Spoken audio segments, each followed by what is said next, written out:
Good morning. Welcome to today's webcast, Productivity Improvements Through Integrated Analysis of Frac Tracer, Stimulation, and Geophysical Data. I'm Kurt Abraham, Editor and Chief Forecaster of World Oil, and I will be your moderator today. Adding tracers to stimulation fluid has become the industry's standard methodology to identify stage production of gas, oil, and water along the length of a wellbore with no well intervention needs. This inexpensive technology provides confirmation that a wellbore is open to flow, identifies and quantifies stage flow contribution, and provides a measure of drainage area connectivity. It also allows a correlation between zonal productivity with respect to drilling, stimulation, and production design. Using this knowledge, the operator can amend future well development plans with a greater confidence that the changes made will result in enhanced ultimate hydrocarbon recovery. This webinar will illustrate the use of TracerCo tracer technology as an evaluation tool to enhance future drilling, stimulation, and production decisions. It will provide case studies comparing actual production results with pre-completion seismic and geophysical expectations, as in seismic, log, landing zone, etc., and demonstrate how the combination of tracer data along with other information gathered during the drilling and stimulation process can assist in optimizing recovery during future well development. Joining us for the event today are David Busior, Business Development Manager, Reservoir, Patrick Hayes, Business Development, Reservoir Tracers, and John Spencer, Technical Advisor, Reservoir and Completion Tracer Technologies from TracerCo. Leading the presentation will be David Busior. David Busior began his 32-year career in industrial tracer diagnostic applications with TracerCo in 1985. Through the course of his career, Dave has experienced tracer application from all perspectives, ranging from site work as a field engineer responsible for individual project delivery through to business management responsible for strategic global business development. Dave has significant experience with tracer applications in all areas of the hydrocarbon supply chain, including subsurface, topsides, downstream refining and petrochemical, as well as gasoline distribution. Dave is a recognized tracer applications expert and throughout the course of his career has authored and co-authored numerous published papers for engineering associations and trade journals. Dave is currently managing TracerCo's reservoir business in North America. Given the high volume of unconventional shale oil development in North America, his recent focus has been centered upon ensuring deliverables to meet demand for TracerCo's recently patented hydrocarbon tagging technology, providing empirical measurement of hydrocarbon production per stage in unconventional wells, a rapidly expanding business with over 30,000 stages tagged to date. Now, just some general housekeeping notes before we get started. Following the presentation, we'll have a short question and answer session. You can participate in the Q&A session by asking questions at any time during the presentation. Just type your question into the Q&A box located on the bottom left corner of your screen, then click the Submit button. You may enlarge the slide window at any time by clicking on the box button on the top right corner of the slide area. The slides will advance automatically throughout the event. If you are experiencing problems with the program, please press the F5 on your keyboard to refresh the presentation. You also can visit the webcast help guide by clicking on the help button below the slide window. Now let's get started. David, please begin the presentation. Thanks, Kurt. That was quite the introduction. You said a mouthful there. I'd like to thank the folks at World Oil for making this presentation possible. And of course, I would like to thank each of you for joining us. It's our culture around here to begin each meeting with a safety moment to remind us to keep safety first. In that spirit, we would like to begin with a safety pointer. I live in a rural area without sidewalks, and I'm continually amazed by the number of people who walk down the road with their back to traffic. This is putting your trust and your life in the hands of a total stranger. The poster shown is from 1945, and what was true then is true today. It's better to walk facing traffic where you can use your own senses and judgment to assure your own safety. Remember, in all actions, safety begins with me. You are the first line of defense protecting your safety. So please, walk facing traffic so you can step off the road should the driver not see you. Slide, please.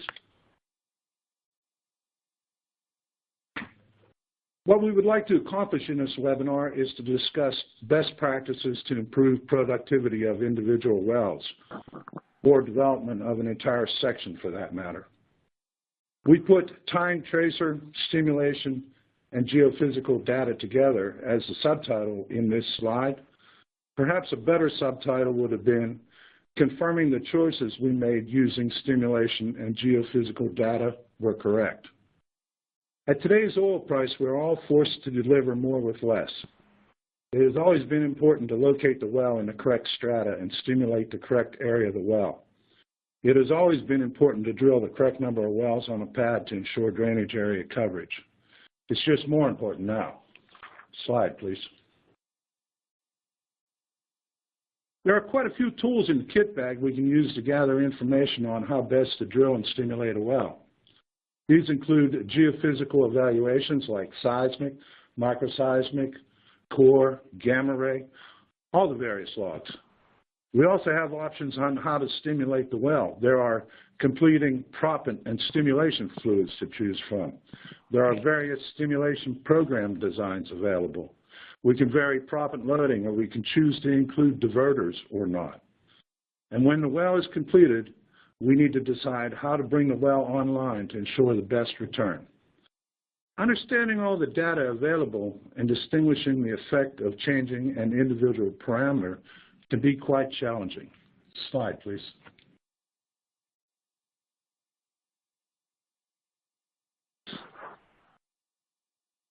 Using tracers has become the industry standard tool to evaluate the effectiveness of the decisions we've made.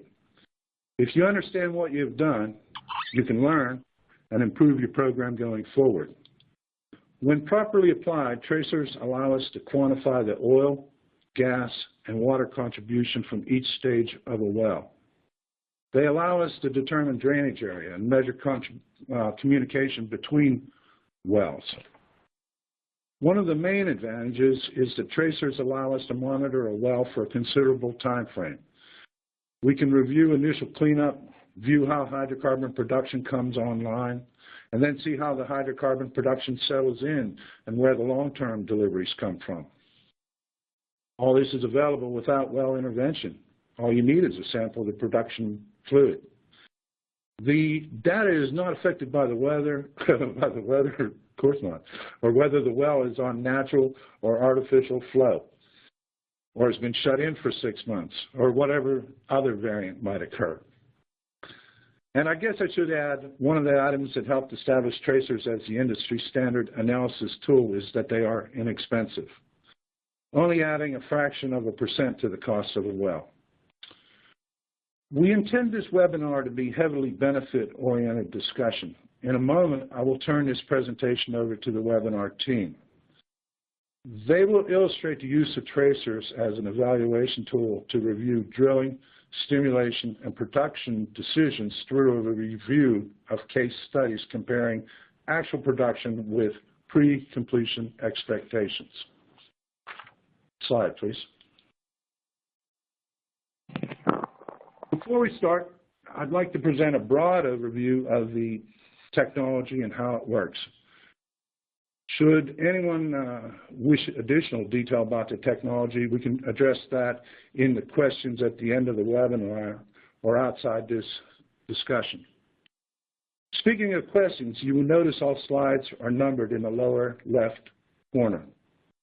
Looks like we used a clever stealth font on this slide, but trust me, they'll be there for all the technical slides. Anyway, you may wish to jot this number down for reference if a question relates to a particular case study. In simple terms, the technology is based upon adding a tracer during stimulation that will mix with either the in situ water, oil, or gas phase in the well. A different tracer is added to each stage. Upon entering the well, hydrocarbon tracers transfer from the stimulation fluid to the in situ hydrocarbon. The water tracer remains in the stimulation fluid, which would mix with the native water. The production fluid is then sampled during flowback, where a measure of the concentration of each tracer is indicative of the fluid contribution of each stage. Interwell connectivity can be determined by sampling neighboring wells. Of course, there's considerable technology behind these simple statements. One has to have a thorough knowledge of tracer partitioning coefficients, tracer miscibilities, affinity for gas or oil, and a whole host of measured behaviors. But I'm getting off track with that. We want to stick to a benefits webinar. Slide, please. One final bit of housekeeping before we start. TracerCo is a strategic partner with DGI, Dynamic Graphics Incorporated. DGI provides the premier data management program available for unconventional wells, and we are proud to incorporate their CoViz 4D platform in our Tracer Vision reports. CoViz has the ability to accept any type of drilling, geophysical, stimulation, or production data and display it alongside the production results measured using Tracer. Due to bandwidth concerns, I have asked the team to limit this presentation to 3D stills. This is unfortunate, as some of the greatest benefits of using tracers comes from the ability to monitor changes over time, the fourth dimension. Later, we'll try a brief demo of a 4D presentation. Fingers crossed, just to give you a flavor of the capability. Slide, please. With that, let me introduce Patrick Hayes. Patrick has worked with TracerCo for 12 years in various operational and managerial roles around the globe. He cut his teeth using tracers in upstream, midstream, and downstream business units, always with the objective of enhancing production and gaining operating efficiencies. For several years, Patrick was responsible for reservoir project management in the North Sea, Europe, Middle East, and West Africa. He returned to the U.S. to manage the subsea and reservoir operational teams. For the last 3 years, he's been focused on reservoir business development, where he is tasked with working with operators to improve tracer technologies to gain further operating efficiencies to better exploit reservoirs. Patrick? Thanks for the introduction, Dave. Thank you all for participating in the webinar and the opportunity to present. By utilizing 4D programs such as CoViz, the wellbore attributes and reservoir characteristics can be tied to the production and presented over time. Tying as much data to the real-world observation builds the supporting documentation and scientific information needed to make critical decisions for the future. The two case studies I will be presenting show how both new area development and infield development can be tricky and not such as cut dry as people may think. Well spacing, geology, pay thickness, and wellbore placement in the 3D environment all play important factors when looking at production. Slide, please. With our first example, we will be discussing a pair of wells that were drilled adjacent to each other with a known existing producer. The existing well was a significant producer in the area, and the operator purchased the lease in hopes of having the same fantastic results. The objectives of the chemical tracing during stimulation were very cut and dry. The first objective was to verify the entire lateral was contributing early on, so that if intervention was needed after mill out, the determination could be made quickly. The next objective was to provide information on each stage's performance and if there were any significant changes from heel to toe. The last objective was to understand how much communication took place, if any, where the communication took place, and understand the magnitude of the communication. One key element to understanding what happened during both the stimulation and production was the stress orientation in the area. The stress orientation for the wells is symbolized by the red hashed line. Slide, please. This slide presents some of the important wellbore information that can have significant impacts on the performance of the well. No stage production information can be representative without knowing where along the wellbore the production took place and what we know about the formation at these locations. Utilizing COVIS 4D, the wellbore, the gamma ray data, and formation tops were easily included in the science. The heat map along the wellbore indicates the gamma ray response that was observed during drilling. There were several significant differences in formation along the well based on the gamma ray response. To better understand why these differences were observed, the formation tops were also placed along the lateral and are presented using the white lines. This helps to identify both expected changes and unexpected changes along the lateral and makes them relatively easy to spot in the location. These differences can be easily identified, such as out of zone, 20% of the toe, and light blue observations in the center of the wellbore. Next slide, please. When taking a look at production along the wellbore, we may have to use both water and hydrocarbon phase tracers and observe their production. If one of the goals and objectives of the project are to determine wellbore connectivity early on, such as in this case, we want to look at stimulation returns.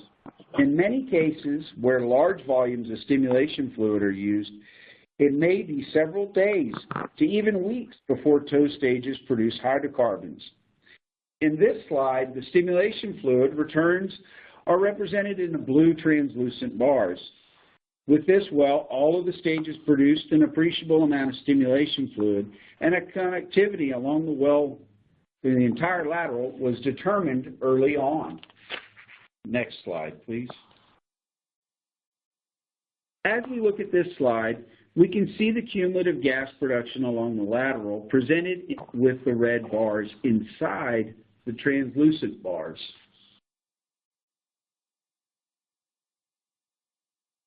Not showing up. We're taking a few seconds here. It looks like we're waiting on a slide to come up.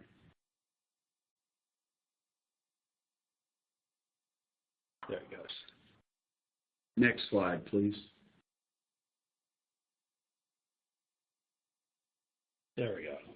All right, as we look at this slide, we can see the cumulative gas production along the lateral presented with the red bars inside the translucent bars of the stimulation returns. Many of the best producing stages were located in the lower part of the targeted zones. The production of the toe, or the lack of production compared to the other parts of the well, really stands out. There is a backstory to this. During the completion of these stages experienced lower treating pressures. This was likely due to the impact of the existing producer in the area. This also lines up with the horizontal stress and subsequently crosses the location of the offset. In addition to this, similar issues were observed with the adjacent 2H well during completion. When looking at communication between the 1H and the 2H, the communication was very significant, and to the point the operator has made the decision to change to a smaller completions design.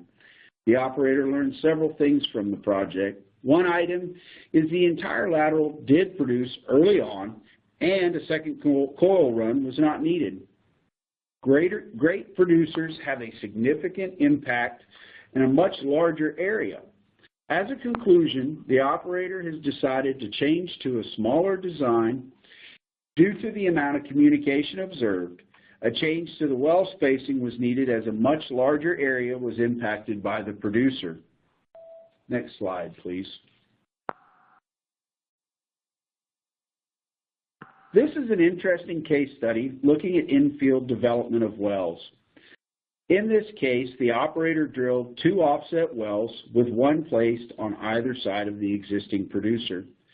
The primary goals of the operator were to understand where production was occurring along the lateral and where were there any noticeable differences, followed by how much interference was going to occur from the parent well located between the 2 new wells completed. The figure below, the text, presents the location of the 2 new wells, named the 2H and the 3H, followed by the proximity of the parent 1H well, located in between, and the red hashed lines representing the horizontal stress in the area. This will play a large role when we look at communication results and production. Next slide, please. Much like the previous case study, the gamma ray data is overlaid on the wellbore using a series of heat maps. This helps to identify any noticeable and significant differences between the wells quickly. We can quickly notice that the parent well, 1H, located in the middle of the picture, and the 2H well furthest are slightly warmer in appearance with more yellows than the greener tones of the 3H. This might suggest some differences in reservoir properties. In addition, there are some red locations along both the 1H well and the 3H well in the position where the wells take a slight dip. This suggests that there are different geologic properties along the lateral. This change prompted a closer look to see how flat these wells really were. Next slide, please. This slide presents the wells on a horizontal plane. In order to see the changes over a 5,000-foot lateral, some vertical exaggeration is used. The wells with the squares placed along the lateral are the 2 newly drilled wells, and the parent well has the circles along the lateral. It was determined that the formation takes a dip at the location of the toes of the wells, and the wells were purposely completed with a toe-down orientation. This view does present the difference in elevation of each horizontal well. This helps to explain differences in production along the lateral and how differences in communication were observed. There are 2 key items that need to be pointed out. The first item to notice is the vertical deviation of more than 30 feet are pointed out using the red hashed lines. Please note the changes in gamma response in these locations. Further, we can see that the parent well takes a dip in the middle of the lateral. This will play a part as we start to look at communication and production along the lateral. The second item is to note the differences in the rise of the 3H that creates over 120 feet of vertical separation and the separation from the other 2 wells, with the last stage of the 3H being completed 45 feet higher than the final stages of the other 2 wells. Once again, the heat map indicates changing gamma ray responses, suggesting possible differences in geology. Next slide, please. The stimulation design and how the frac is completed can greatly affect the production along the lateral. The top right graphic represents the solid lines representing the treating pressures during the stimulation, and the hash marked lines the stimulation flow rates. The communication that takes place can tell us how far the fractures propagated and the reaches of the matrix. The bar chart provides data showing the amounts of tracer applied and produced from each of the wells. We can also determine the extent of communication by calculating the percentages recovered. In this case, the majority of communication was observed in the heel of the well. The most significant communication took place from the 3H to the 1H parent well with little interference to the 2H. This was also observed in the treating pressures during stimulation of the 3H versus the 2H. The heel of the 3H saw a dramatic drop in treating pressure for the last 4 stages. The horizontal stress orientation and the location of the wells also lines up with the heel of the 1H parent well. Now let's see how that relates to hydrocarbon production. Next slide, please.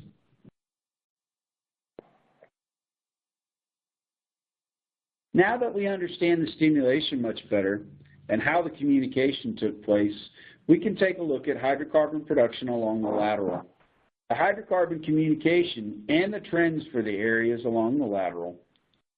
The top graph represents the tracers injected into the 2H blue and recovered in the 1H red and the 2H green.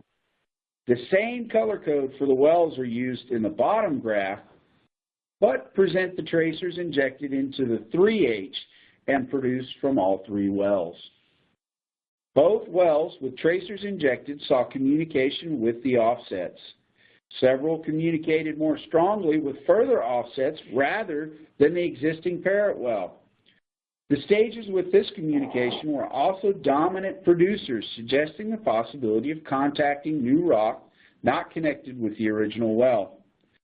To better understand this, we have to look at the gamma ray data, production, stress orientation, and well production at the same time. Next slide, please. So here we have three wellbores with the hashed line indicating the stress orientation. This stress orientation suggests why the heel stages of the 3H communicated with the heel stages of the 1H during the stimulation and saw the greatest effects of pressure depletion. I also have placed the stress orientation hash line across the location where communication was observed with little or no interference with the existing 1H. The stress orientation and the stages that communicated tie in across the dip of the 1H well and the orientation of the stress. The gamma ray data also suggests that there are different formation rocks being accessed. Next slide, please. This slide presents the final picture of the stimulation and gas production during the project. The blue translucent bars present the stimulation returns, while the red bars present the cumulative gas production. All of the stages contributed to the production of both of the wells. The majority of the production came from the center of the wellbore. This also coincides with the deeper elevation or dip in the parent well. In addition, the communication observed in the samples also lines up with the stress orientation across this section. The heel stages were not dominant producers and saw the effects of pressure depletion from the offset parent well. This was later confirmed. Stage 15 of the 3H was a strong contributor, but was located more than 45 feet above the heel stages of the other two wells. This likely allowed the stage to access virgin rock. In conclusion, the operator was able to gain significant insight about each of the new wells. The tracer study integrated with 4D visualization provided valuable data on the landing zone and the lower portions of the pay. The reasons for the differences in production from the well to well could be tied back not only to drilling and completions, but also the geology and the offset parent well.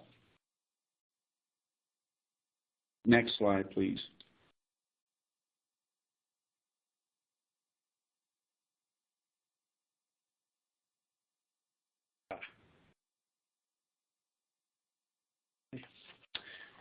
Now I would like to pass the baton to my colleague, John Spencer.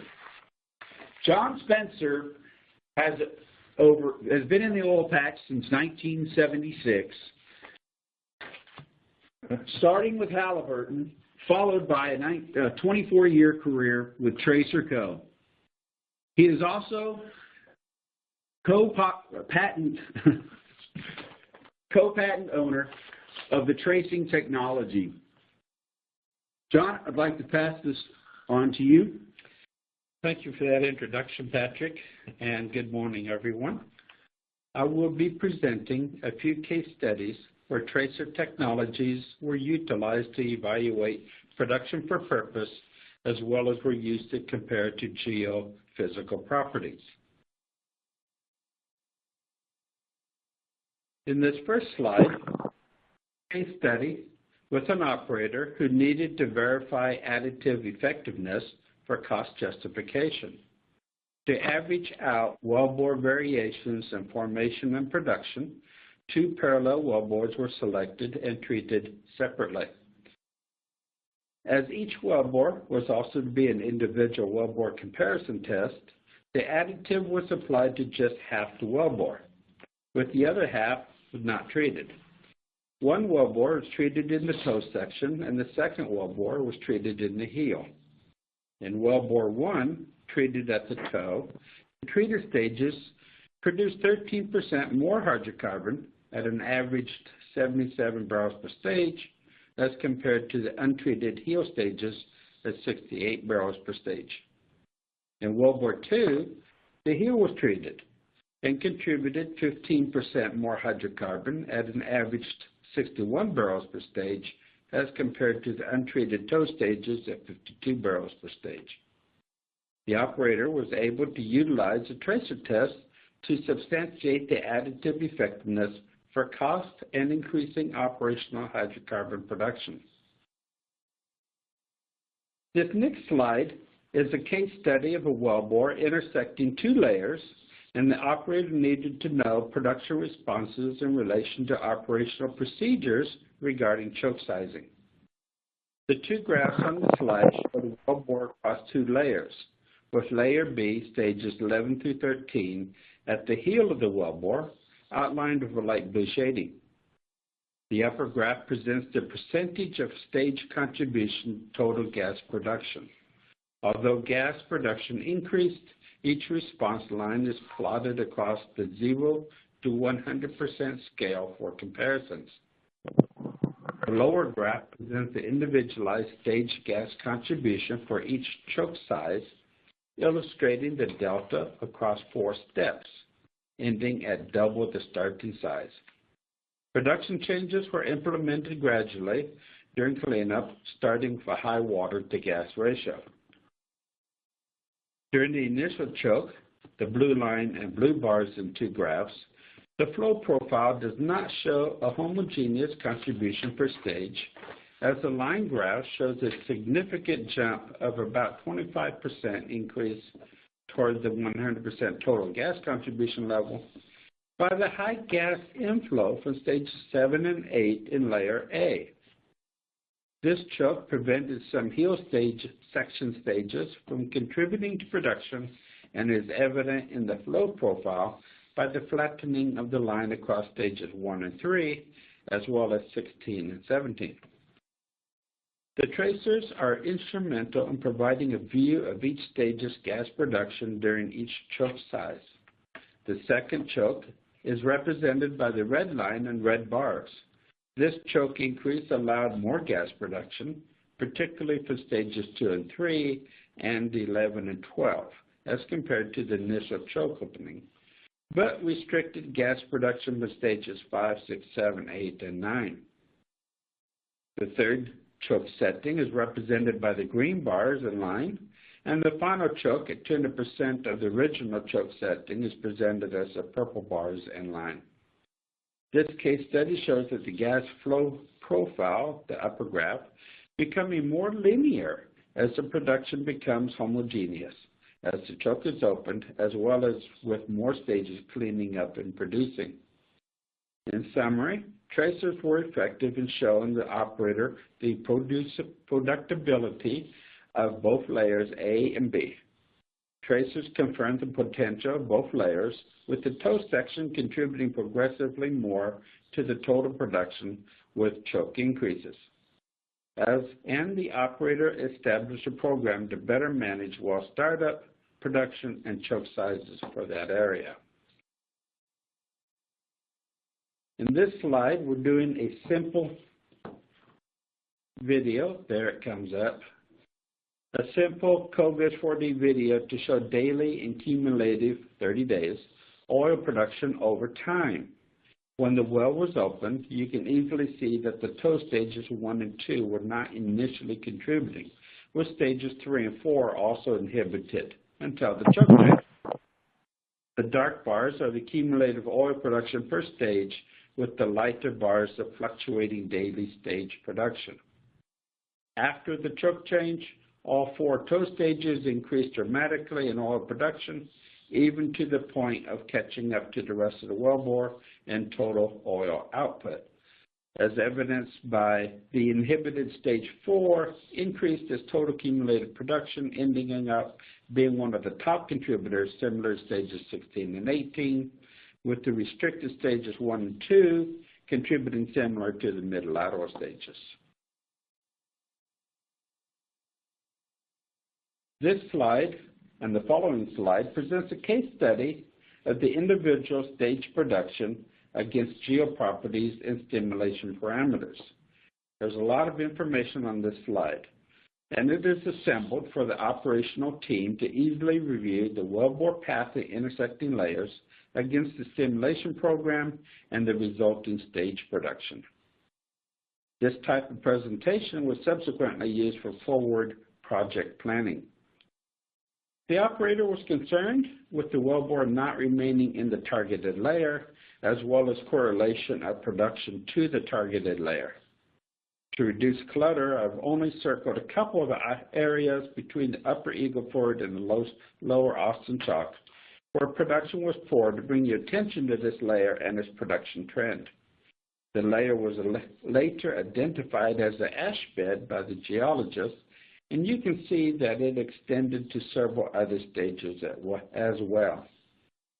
Production of stages 7 and 8 above the ash bed was better than expected, as well as gas production from the Austin Chalk stages 17 to 20. The second slide presents the placement of the wellbore in the play, shows the operator continuing to follow the layer with both a toe up and a toe down wellbore across the layers. For comparison, the cumulative stage water and gas production graph is placed below the wellbores, indicating how the lateral placement influenced the well's overall performance. The gamma ray was used to map the stages, showing the formation of layer differences in the area. Tracers were instrumental in providing data on stage gas production along the laterals and pinpointing areas that underperformed to be reevaluated for cause. The cause turned out to be ash beds that were stimulated with poor communication to upper and lower areas. The operator instituted the low-cost tracer regime on all wells as a monitoring and correlation program to track and improve efficiencies. This next slide is the start of a case study showing how an operator combined the geodata and stage production to determine the best strategy to maximize production on acreage outside the core area of the Eagle Ford play. The operations team included Geophysical in designing an optimized stimulation tracer program for that acreage, and the following 4 slides will show data and analysis that the operator used to learn what methodologies were required to create an economic position in this area off the core acreage. The box on the lower right indicates liquids to dry gas regions, with the red dot the acreage that the operator intended to drill and produce on. This area has a low number of wells and is on the border of currently defined core and Tier 1 acreage. The operator planned to utilize new stimulation techniques, well control, and optimized production operations to make the acreage successful. In the second slide of the case study, 3D seismic was used to build a subsurface map of the faulted reservoir and provided information on determining where to frac. 4,400 feet was selected, with 1,200 feet avoided in favor of conservatism. An active producing well nearby was of concern, although it was producing from the upper layer, Austin Chalk, and a well in the targeted Eagle Ford layer was inactive. Both wellbores were monitored during the stimulation program. For this rock, slick water with 40/70 and 100 mesh proppants were used. Microseismic, set up using surface array, and 45 days accumulated production are presented in this third slide. Stage 6 in the toe area saw few events on the microseismic and corresponds to low hydrocarbon production. Microseismic events across stage 7 and 10, 7 to 10, were generally below the targeted Eagle Ford layer, but contributed good hydrocarbon production. No events were seen at stage 11 right on a significant fault, but generated high fluid production. Stage 12, right on the fault to the offset Eagle Ford well, did not produce hydrocarbons and is theorized as fracturing into a low-pressure zone drained by that offset Eagle Ford well. Stages 13 through 15 were stimulated into the producing zone of the offset Austin Chalk wellbore and did not contribute any hydrocarbon to this well. In the tracer production bar graph, the red bars in these three stages indicate that a large volume of the stimulation water went to the offset producer. No oil tracer was present from stages 12 to 14, indicating that the area is fairly well drained of hydrocarbons by that offset Austin Chalk well. Stages 18 through 21 at the heel contributed significant amounts of water, possibly due to fracturing to the upper formation, also seen similarly at stage 12.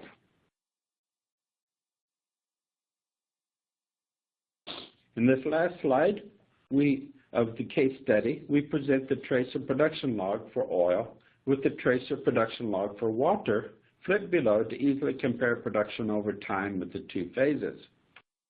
The 3D graphic is presented again as it assists in understanding why specific stages did not produce and why the offset vertical well was successful. All 21 stages produced some water, with stage 15 producing the least. With the oil production, stages 12 through 15 were severely inhibited and correlated to the offset vertical wellbore, which thieved the production. Although 64% of the oil production correlated to the natural fractures observed with the seismic pre-drilling, 36% of the production from non-faulted rock is still significant and proved that non-faulted rock can be commercial.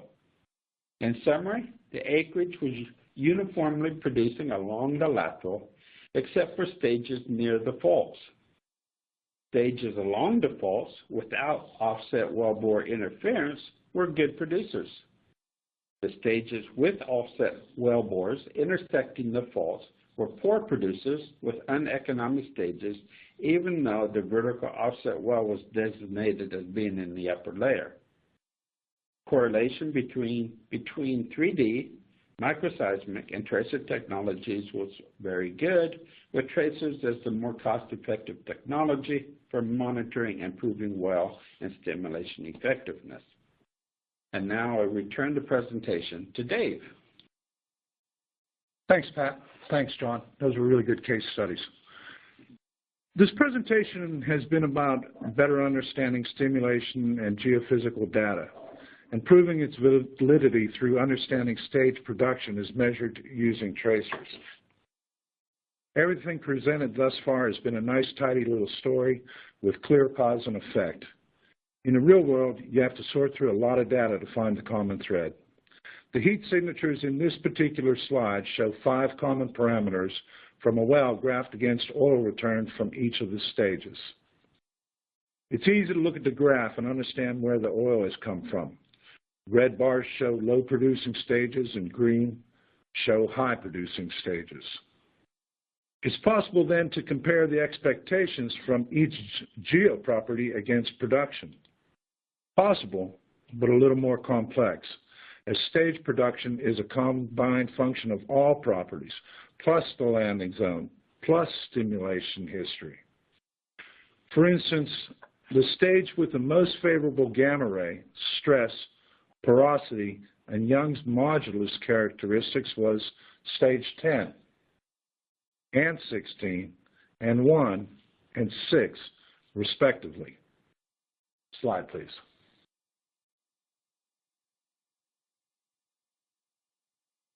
This slide provides the same data, again graphing actual production against expectations. Each line presents the observed oil production ranked against the varied geoproperties.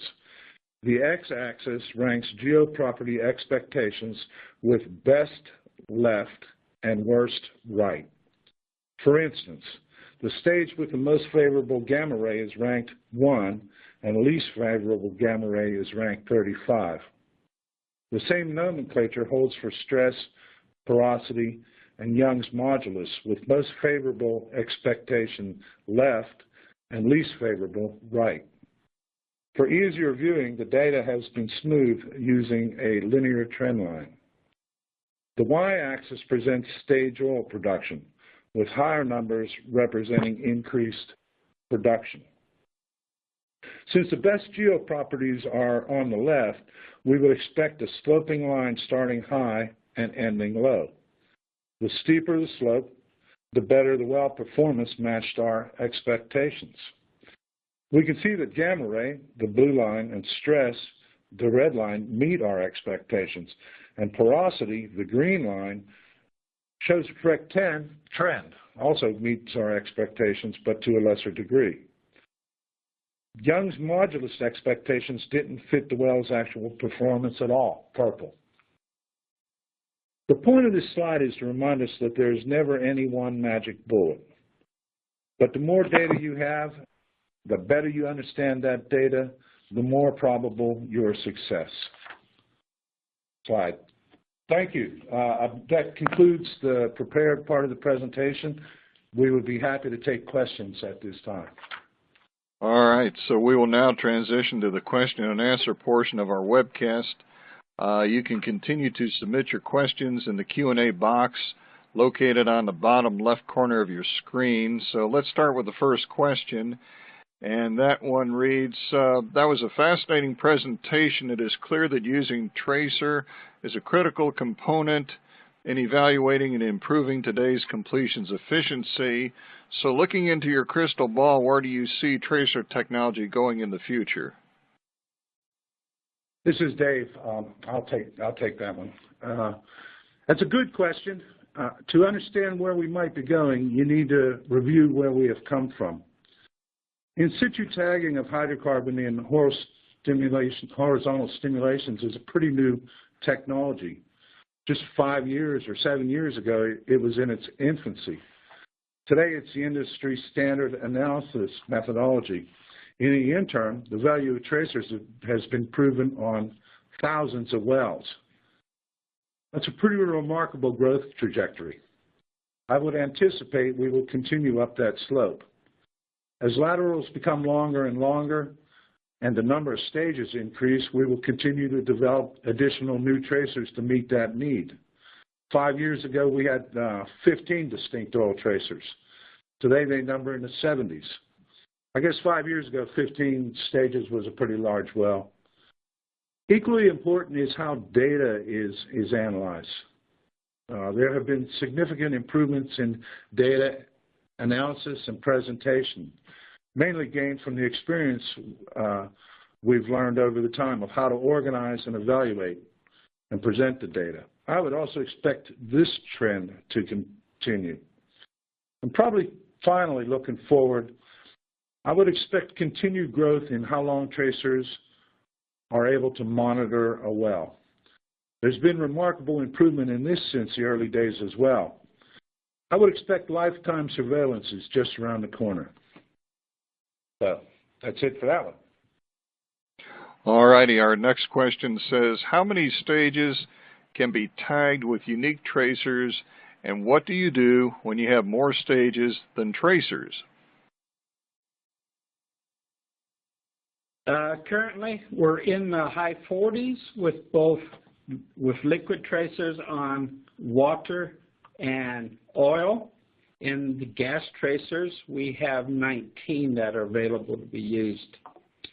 When we have more stages than we have unique tracers, what we want to do is put 2 stages together with 1 unique, but we prefer to have those 2 stages as similar as possible in geology. Then we would look at the total production across those 2 stages. Thank you. Okay. Next question says, what are the safety and environmental implications of using chemical tracers in a completion, and what about radioactive tracers? This is Dave again, and this is an area of particular pride with us, in fact. TracerCo made a conscientious decision about 17 years ago to lead tracer industry safety awareness. At that time, we observed that the detection limits of chemical tracers had become low enough that it was no longer necessary to use radioactive tracers. So we abandoned radioactive materials and moved exclusively to chemical tracers. The chemical detection limits have continued to lower over the decade. Today we add tracers to the stimulation fluid in parts per million concentrations, and we analyze the fluid in parts per trillion concentrations in produced fluid. So very little material is there to start. But even as a standalone, the tracer materials are basically benign. About, 3 or 4 years ago, we committed to not using BTX compounds. So we moved to a more environmentally friendly green carrier solvent made from oranges. And I think the last thing to maybe address that question would be, TracerCo works extremely closely with all the governmental agencies that control the environment globally in all the regions where we operate. In the U.S., the EPA governs what material may be added to stimulation fluid or put in a well through the Toxic Controlled Substance Act. You're not permitted to add any substance without their approval, so all tracers are approved, and certainly all TracerCo tracers have this TSCA approval. Thanks. Okay, the next question asks, some people view tracer recoveries as yes and no. Do you have confidence that tracer recovery accurately reflects production from each stage? Yeah, this is Dave again.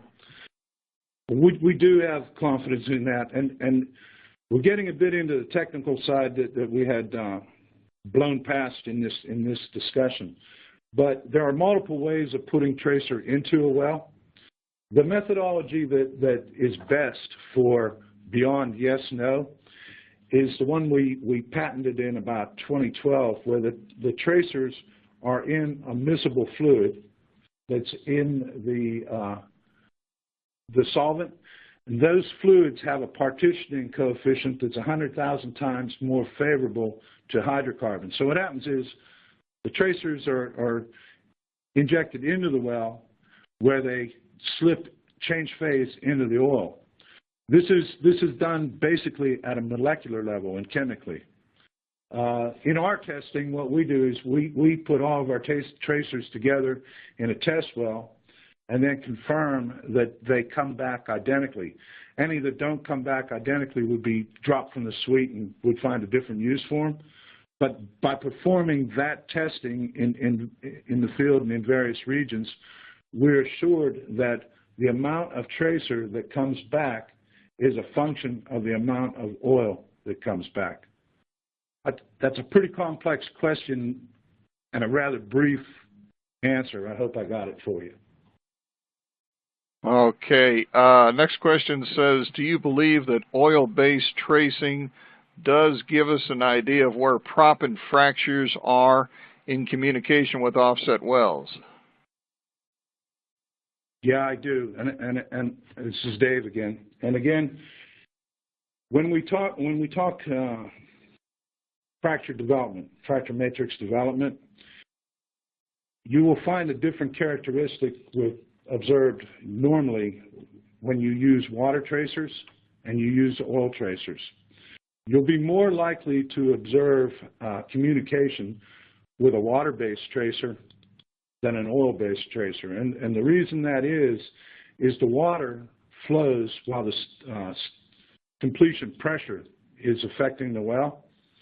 And as that pressure bleeds down, the fractures, the fingertips of the fractures can close up, and the oil doesn't really flow until after that water has cleaned itself out. So by the time the oil starts flowing, you'll maybe not have that connectivity that was there early on. So it's pretty common for us to see that. And the way I believe it works is water measures a total fracture length, and oil measures an effective fracture length. Thanks. Okay, we have another question here that says, given the fact that the number of stages grows exponentially, how many stages are possible to trace with existing technology? That's similar to an earlier question, actually. I mean, we have over 70 different tracers that have been proven as successful. They've been through the trial well phase, and they actually work. So that's near 80 different water tracers, near 80 different oil tracers. The bulk of those, about 30 of them, are currently being evaluated by the EPA. I know technically they're well. I know that they're going to be approved, but they're sitting with the EPA.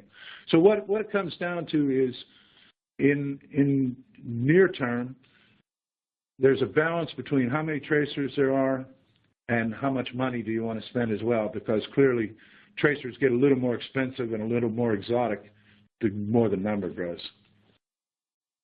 Thanks. But more stages can be tagged as than what unique tracers are available, so the entire wellbore can be tagged.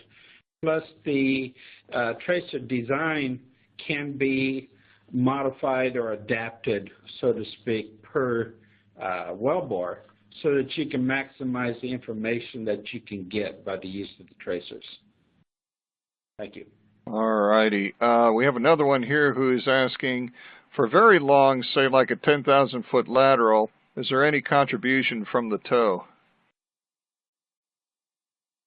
I can take that one, Kurt. When it comes down to tow flow analysis, the tracers that you use is really going to be kind of goal dependent. If you're looking for early tow flow contribution so that you can say, well, my entire lateral is contributing, I haven't bridged, water tracers are really the one to go with. With today's completions being upwards of 10, 20 to even 40 million gallons, it may take some time before you start seeing hydrocarbons produced from the tow.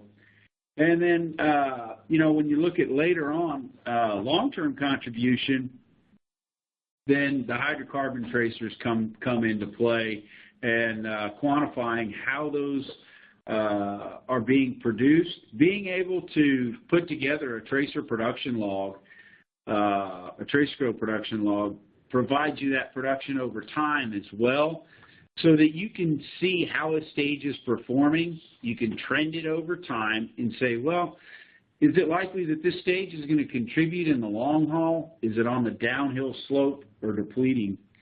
So to answer your question, not all wellbores are the same, not all geology is the same, but the expectation that tows contribute is there, and depending on the goals and objectives, you want to use either a water tracer, a hydrocarbon tracer, or both.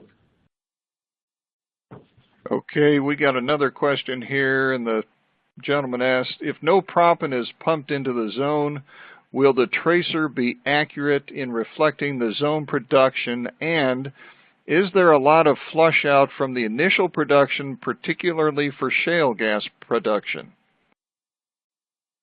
I can take that one. The tracers are not actually part of the proppant. They're put in at the time of the proppant because that's when it's most consistent in pumping. You may fiddle-faddle a bit with injection till you get the crack going, but once you get it going, then you want to prop it, and that's the time to put the tracers in. We also do tracers in non-proppant wells, acid stem or just solvent stem or even a gas type of stem, and it works exactly the same. The purpose is to get the tracer transported into the fracture matrix and spread out through the fracture matrix. In most cases, there is an initial high surge of tracer coming back, but it stabilizes quite quick, depending on the volume of the flow from that stage. If there's a high flow, there's a high amount of tracer. And usually what we've seen is because of the built-up pressure in some stages, both pre-frac and post-stimulation, there's additional pressure.